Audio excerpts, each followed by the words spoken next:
Hi, everyone. Thank you for joining me today. I'm coming to you straight from National Holistic Healing Center in Washington, D.C. Today, we're going to learn about how does weed work. And so if you always wondered why people use marijuana or cannabis, as we like to refer to it, today we're going to talk about just how it works in our body and why it's necessary to create a balance within us. So you have all of me today to talk about that. And I'm going to start the presentation about the medical uses of cannabis. So we're going to start a couple of slides and let's start.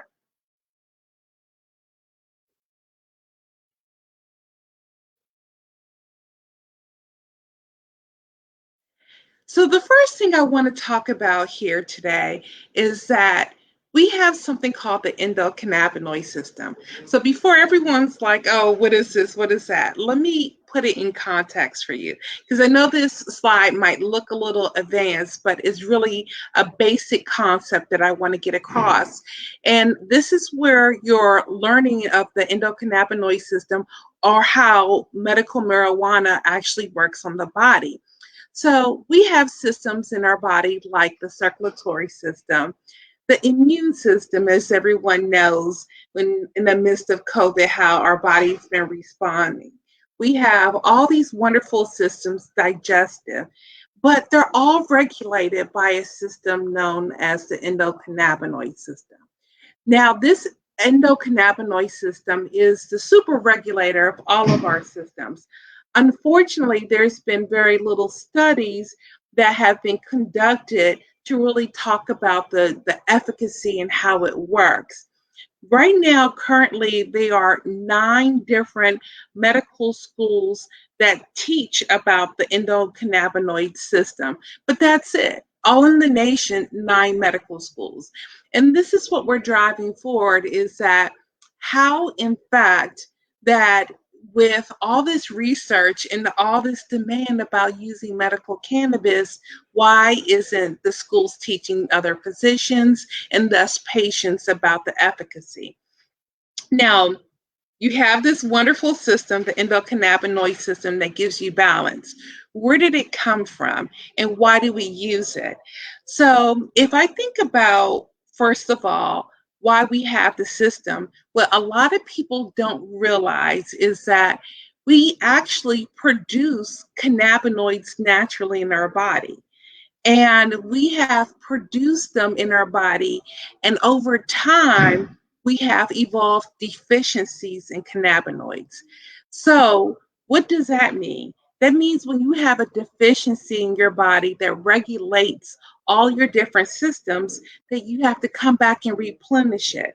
And doing so, we have used cannabis, which is a great source of cannabinoids, to actually activate our endocannabinoid system and create responses that bring us back to balance, or what we know in the scientific community as homeostasis. So basically, in this slide here, what I was trying to depict is that relationship that when you use cannabis, it actually binds to your cell surface. So let me explain what the cell surface means, and just to give you a little bit understanding.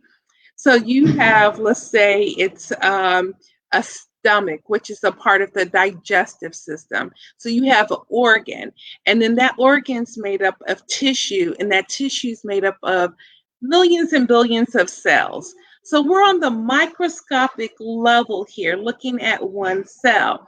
And on that one cell, there's different receptors. And these receptors to sit on the cell surface and grab the different ligands that it comes and encounters. And specifically, receptor CB1 and CB2 grab cannabinoids and processes them in the body and release proteins that actually bring the body back to homeostasis. So that's how the endocannabinoid system works. Let's go to the next slide so you can see understanding how cannabis then replenishes that system so we can actually function at the most optimal level for our healthcare. Next slide. Now, this is very interesting. I need to talk about the plant itself, and I'm going to categorize them based upon their strains. Because as you have probably learned, and what people are learning more, is that for your ailment, you want a specific strain to address your ailment, your condition, and also how far that disease or disease state might progress in your body. So there's three different categories. There's the indica, there's the hybrid, and the sativa. And so what does that mean? Well, people say indica is what they refer to as in the couch. And in the couch means it's a full systemic body pain release and relief, and it kind of locks you down if you over medicate. If you use the proper dosage, though, what it does is relieve you of pain and different symptoms depending on the type of strain. So, one, we're looking at the category, and then two, we go from indica, which is what people refer to as couch lock, to something called sativa on the opposite spectrum. Now, that spectrum focuses more on the head. So, the head high, the high lift, the focus.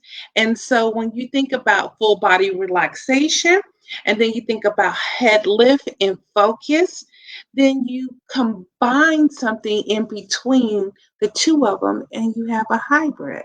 So you can have a cannabis plant that is dominant indica, or it can be dominant sativa that is a hybrid. So that gives you the general categories of how indica, hybrid, and sativa are referred to when you use the plant. But what is interesting here is that through evolution of the plant itself, people think that they're all just hybrids, which does have some truth, but we'll keep this category just for our purposes now. Let's go to the next slide and let's look at the types. So, when you think about the types of cannabis that you can introduce into your system, you have type 1, which is pure THC, which has its medicinal properties we'll talk about shortly. But we also have the other extreme, which is something that is pure CBD. And as you know, has its own properties that are medicinal. And then if you combine the two, whether it's a 1-to-1 ratio or it might be slightly off 1-to-3 ratio, we call that type 2, which is a part THC and part CBD. So that's how we get the type 2. So if you said indica type 1, you mean full body relief with more of the intoxicating effect. If you're looking at CBD or indica, that is a CBD leaning strain or type 3, you're really looking for more of your relief or underlying inflammation to reduce pain reduction in the body, which is non intoxicating. So, again, if you look at the type 2, which is a hybrid of type 1 and type 2, you get a little bit of both. Let's go to the next slide. So, when we introduce cannabinoids into the body, studies have shown that they have different benefits, whether they're pain relief, they're antibacterial, anti-cancer, anti-inflammatory, all these different things that we've learned about THC as being one of the cannabinoids in the plant. We know that it has medicinal benefits. Let's go to the next slide where we'll see CBD is the same, where it has its own innate properties that actually help people when they introduce the cannabinoid back into their body. Now, these are the two cannabinoids that we've looked at their properties here. But when we go to the next slide, there's many cannabinoids. So we're talking about right now over 140 cannabinoids in the cannabis plant that has been characterized, and all of the cannabinoids have different properties. So if you think about CBN, we usually use that as a sedative to go to sleep. So if you're using a cannabis formulation heavy in CBN, you'll go to sleep. You have CBG and you have THCV. Now, that's my favorite one, THCV, and I help our patients that also have to regulate their blood sugar levels because it acts as a suppressant as well in many diabetic patients, but in patients, period. So when our soccer moms come in and they're like, oh, we want something that can help us, but we don't want to have the effects of eating or overeating. We actually want suppression. I'll give them a strain like Blue Dream, which is high in THCV. So it still is, for the example of Blue Dream, it's still more of a hybrid sativa leaning, but also with the suppression, appetite suppression. So the next slide we'll go to is talk about what else is in the cannabis plant. So you have this flower and you have over 140 cannabinoids in it. So we have, most people know the two, CBD and THC, but now we have something that is known as terpenes or essential oils. Now, terpenes are naturally occurring. In fruit, they're called terpenoids, and cannabis, we refer to them as terpenes. And so we have, for example, limonene, and limonene is naturally occurring in lemon. And so when you use a lemon in your water, the natural properties of the lemon is antidiuretic. It's also help for antidepressant. And so you combine that with the effects in the anti-inflammatory effects and all these wonderful benefits by the cannabinoid, you start to create what we call an entourage effect, because we're creating the entourage of all the terpenes and the cannabinoids. And so with that, there's not just one terpene in cannabinoid in the cannabis plant. There's many terpenes and many cannabinoids that really cause this entourage or synergistic effect. Next slide.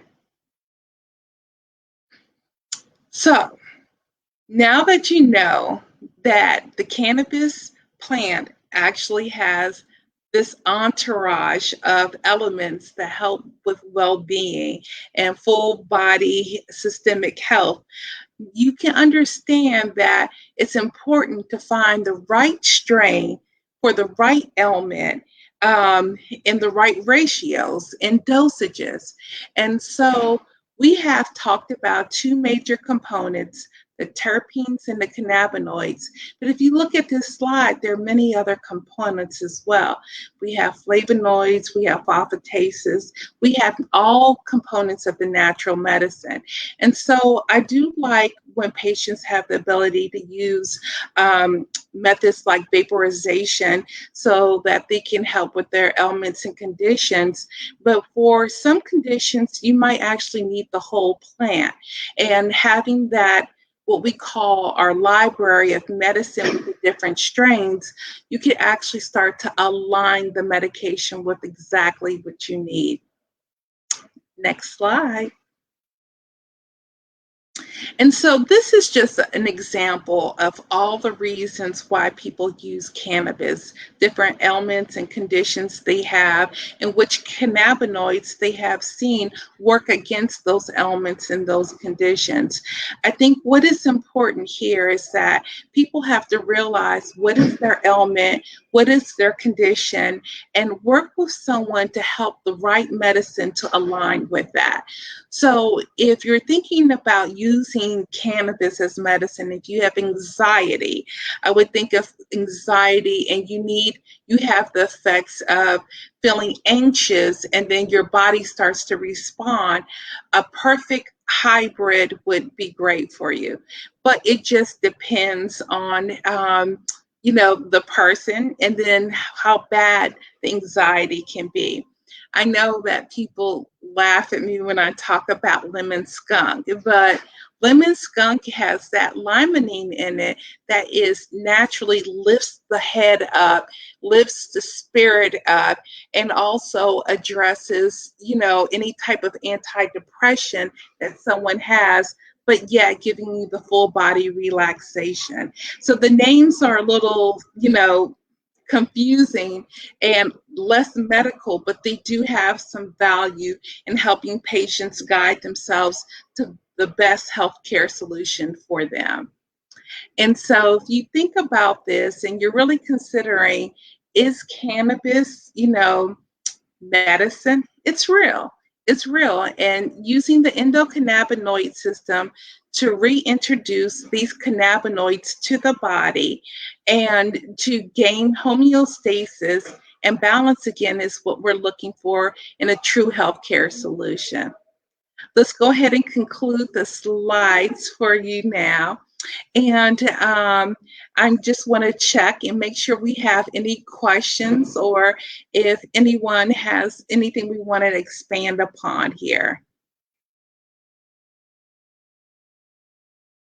So one other question that popped up was, if I have pain, what would I use?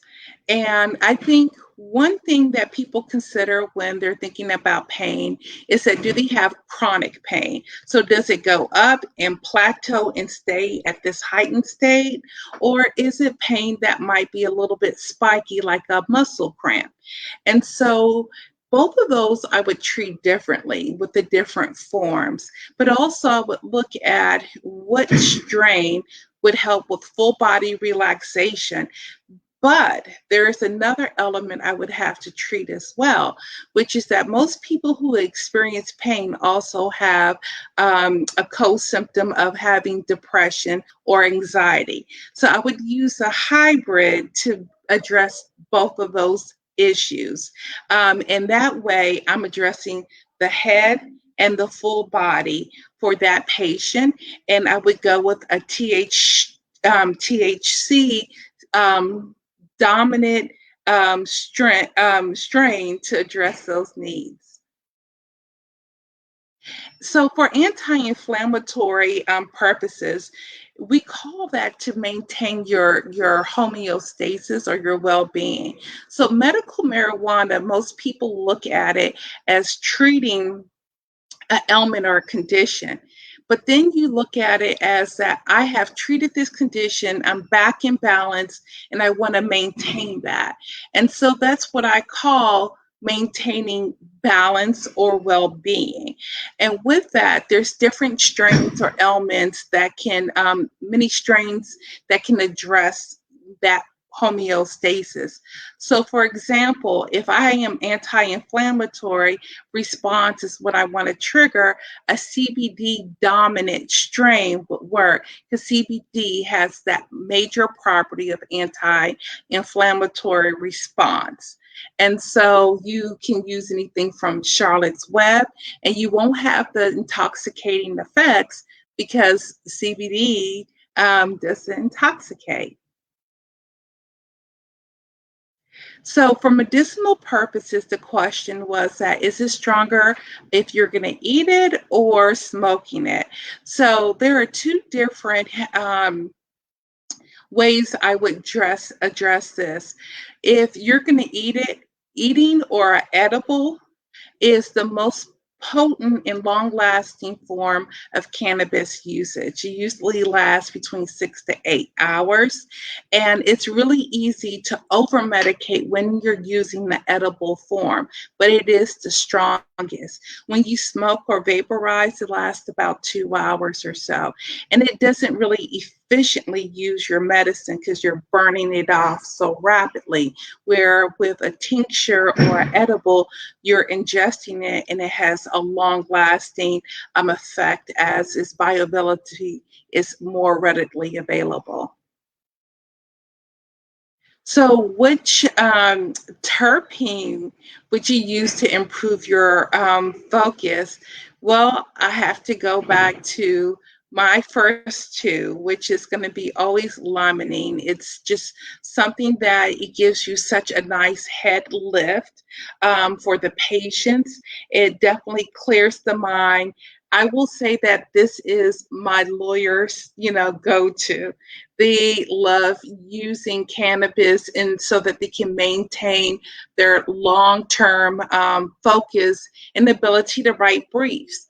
But on top of that, pinene, which is from natural again from the pine cone, does an amazing job of those two combining together for focus.